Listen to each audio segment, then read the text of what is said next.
അത് ഇലക്ഷനിൽ തോറ്റ വനിതാ മെമ്പർ അല്ലേ? മണ്ണ ഒടിച്ചപ്പോ മനസ്സിലായി. അതെ, ആ ചത്തവന്റെ ഭാര്യയുടെ പേര് ചത്തവന്റെ പേര് കുമാരൻ. അപ്പൊ കുമാരന്റെ സ്ത്രീലിംഗം കുമാരി. കിട്ടി സൗമിനി. സൗമിനി കുമാരൻ, സൗമിനി കുമാരൻ, സൗമിനി കുമാരൻ.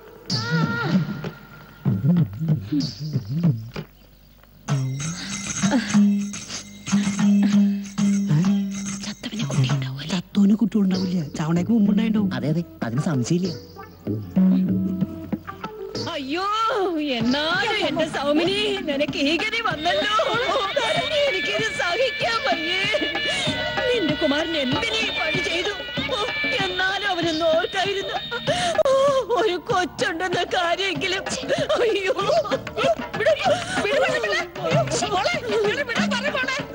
ഇത്ര ചെറുപ്പത്തിലേ നീ വിധവയായല്ലോ സൗമിനി. കണ്ടാൽ അത്രയ്ക്ക് ചെറുപ്പമൊന്നുമല്ലല്ലോ. നിങ്ങൾ എന്താ പെപ്പറിനകത്ത് ഈ കാണിക്കുന്നത്? എന്റെ ഭർത്താവ് ചത്തിട്ടൊന്നുമില്ല, 11 മണി പോലെ പുറത്ത് നടക്കുന്ന കണ്ടില്ലേ? അപ്പൊ സൗമിനി? ആ സൗമിനിയാ, ഇതാ സൗമിനി. മെമ്പർക്ക് ആള് മാറിപ്പോയിടാ.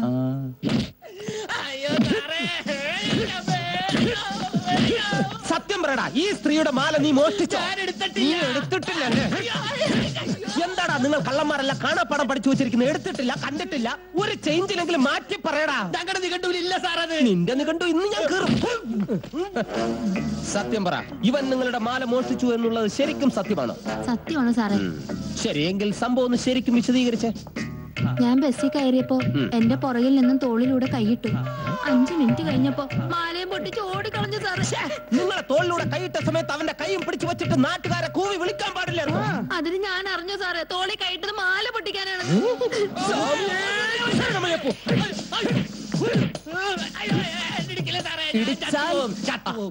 പറഞ്ഞത് കേട്ടല്ലോ. ഇനി ഇടിച്ചാൽ ഇവൻ ചിലപ്പോ ചത്തുപോകും. ഇവൻ ചാകുന്നത് നേരിട്ട് കണ്ട സ്ഥിതിക്ക് നിങ്ങൾ ദൃസാക്ഷിയാകും. പിന്നെ ജീവിതകാലം മുഴുവൻ നിങ്ങൾ കോടതിയിൽ കയറി ഇറങ്ങേണ്ടി വരും. ഇനി ഒന്ന് ആലോചിച്ച് പറഞ്ഞാൽ മതി. നീ സാർ 5 പോയിന്റ് പിറകെ നടക്കുന്നോ, ജീവിതകാലം മുഴുവൻ കോടതി കയറി ഇറങ്ങണോ? സാറിന്റെ ഇഷ്ടം പോലെ. അങ്ങനെയാണെങ്കിൽ ഒരു കാര്യം ചെയ്യൂ, ഈ കേസ് വിഡ്രോ ചെയ്തേക്കൂ. ഇവന്റെ കാര്യം ഞാൻ നോക്കിക്കോളാം. അതെ, ഒരു 100 രൂപ ഫൈനുണ്ട്. ഞാൻ പരാതിക്കാരിയല്ലേ? പരാതിക്കാരിയാണെങ്കിലും പരിസരക്കാരിയാണെങ്കിലും 100 രൂപ ഫൈനുണ്ട്. അതും ഇവൻ വിവരക്കേട് കൊണ്ട് ഓരോന്ന് വിളിച്ച് പറയുന്നതാ. ശരിക്കും പുള്ളി ഇത്രയും നേരം നോക്കിക്കൊണ്ടിരുന്നില്ലേ? അതിന്റെ നോക്കൂല്ലേ ബാറ്റ എന്ന് ഇംഗ്ലീഷ് പറയും. ആ പൈസ ഞാൻ നിൽക്കും. 100 മതി, തന്നേക്കും. അപ്പൊ ഇനി കേസിന്റെ പ്രശ്നമൊന്നുമില്ലല്ലോ. എന്നാ കുട്ടിപ്പൊക്കോളൂ. നീ സാർ 5 പോകാനല്ലേ, അത് നാളെ ആയാലും ഉണ്ടാക്കാനുള്ളൂ. ഈ പാവത്തിനെ പറഞ്ഞു വിട്ടേക്കട്ടെ. അത് പറട്ടെ, എനിക്ക് ഇവനെ കൊണ്ട് ചില ആവശ്യങ്ങളുണ്ട്. അത് ഞാൻ വീട്ടിലെത്തിച്ചോളാം സാർ. അതല്ല, എടാ ഈ മാലയുടെ ഷെയർ ഇല്ലേ? അത് ഞാൻ പണയം വെച്ചേക്കല്ലേ, എടുക്കട്ടെ. എന്നാ താൻ പോക്കോ. ശരി സാർ. പിന്നെ ഞാനിപ്പോ തന്നെ പറഞ്ഞു വിടുന്ന എന്തിനാണെന്ന് അറിയാം. മോഷ്ടിക്കാൻ അതിനല്ല, തനിക്ക് മരിച്ചുപോയ കാട്ടിപ്പറമ്പിൽ കുമാരനെ അറിയോ? ഓ അറിയാം സാർ, അവൻ മരിച്ചുപോയില്ലേ? അത് തന്നെയാടാ പ്രശ്നം.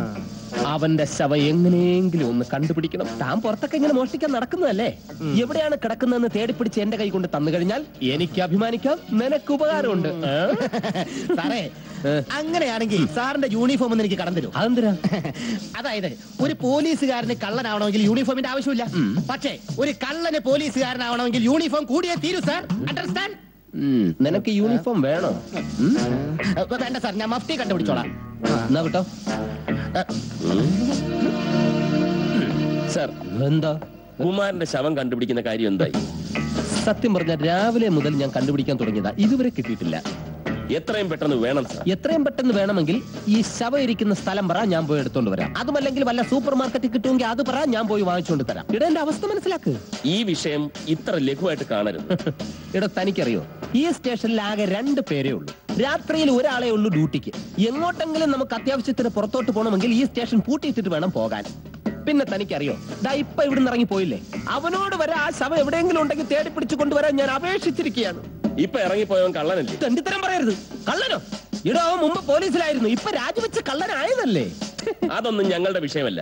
എത്രയും പെട്ടെന്ന് ബോഡി കണ്ടുപിടിക്കണം. പിന്നെ എന്തിനായി തൊപ്പിയും തലേ വെച്ചോണ്ട് നടക്കുന്നത്? ഇപ്പൊ എനിക്ക് മനസ്സിലായി, തനിക്ക് ഏതോ രാഷ്ട്രീയത്തിന്റെ പിൻബലമുണ്ട്. പറ, പഞ്ചായത്ത് പ്രസിഡന്റ് അല്ലേ, ജില്ലാ കമ്മിറ്റി അല്ലേ, കളക്ടർ അല്ലേ? പറയാതെ ഞാൻ വിടില്ല. ഒരു കാര്യത്തിന് എനിക്ക് ആരുടെയും പിൻബലം ആവശ്യമില്ല. തനിക്ക് തന്റെ ജോലി ചെയ്യാൻ പറ്റിയില്ലെങ്കിൽ രാജിവെച്ചിട്ട് ഇപ്പൊ ഇറങ്ങിപ്പോയവനെ പോലെ അവന്റെ ജോലി ചെയ്യണം. ഇതൊക്കെ പറയാൻ സാറാരാ? ആരാണെന്ന് തനിക്ക് അറിയണോ?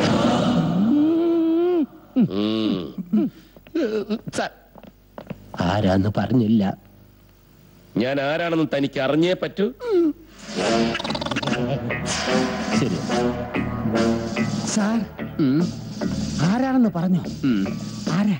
പോയി കണ്ടുപിടിച്ചോളാൻ എന്റെ ബലമായ സംശയം ആഭ്യന്തരമന്ത്രിയുടെ ആരോ ആണ്. കറക്റ്റ്. ഇല്ലെങ്കിൽ അവൻ കേറി വന്ന് പരസ്യമായിട്ട് എന്നെ തള്ളക്കി വിളിച്ചിട്ട് പോടെ. ആരായാലും എനിക്കൊരു പ്രശ്നമല്ല, എനിക്കൊരു പേടിയില്ല. ഇനി വല്ല മന്ത്രിപുത്രനോ മറ്റോ ആണ്.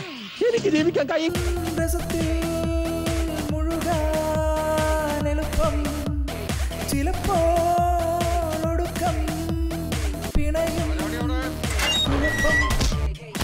കഥ പറയണ പ്രായം പോയി, തല തിരിയണ കാലം